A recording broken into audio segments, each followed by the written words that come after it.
Dans la théologie chrétienne, le mot saint a deux significations. La sainteté de Dieu fait référence à la majesté sans pareille de son être incomparable et à sa pureté morale, irréprochable, sans défaut et sans tache. Ésaïe 6, 1, 5. Apocalypse 4, 1, 8. Fait également référence à quelque chose ou à quelqu'un qui a été séparé du commun ou mis à part pour l'usage de Dieu. Par exemple, Belshazzar a profané les vases sacrés du temple, ceux mis à part pour l'usage des prêtres de Dieu en buvant des toasts à ses idoles. Daniel 5, 2, 4. L'abus de Belshazzar de ces objets sacrés l'a rendu coupable contrairement à ses êtres créés, Dieu est éternellement prééminent, omnipotent, omniscient et omniprésent. Il était, est et sera avant toute chose. Il est sans âge, infatigable et sans défaut. Il est au-delà de la pleine compréhension humaine. Notre langage manque des superlatifs nécessaires pour le décrire correctement. Attiré par Dieu pour sa bonté, sa majesté incomparable, le psalmiste a écrit « Comme une biche soupire après des eaux vives, ainsi mon âme soupire après toi, ô Dieu. » Psaume 42, 1. Rien ni personne ne satisfait autant que Dieu, car il est tout à fait agréable à contempler. Les trésors terrestres passeront, mais l'Éternel est notre grande récompense et notre héritage.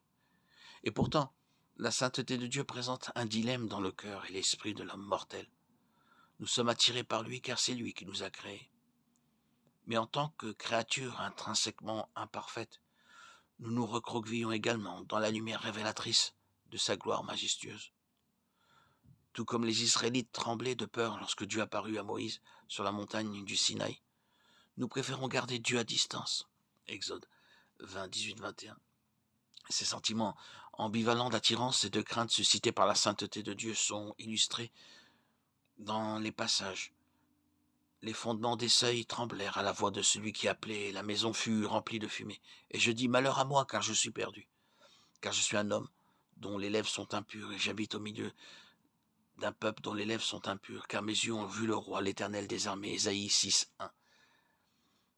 En présence lumineuse du Seigneur, le prophète Ésaïe se tenait dans un émerveillement stupéfait, mais la sainteté de Dieu le faisait reculer d'une crainte respectueuse. De même, le prophète Daniel et l'apôtre Jean ont manifesté le même mélange émotionnel d'attirance et de crainte lorsqu'ils ont été introduits en présence de leur Créateur majestueux.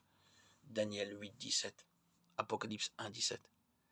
Car tes œuvres de justice ont été révélées. Apocalypse 15, 2, 4.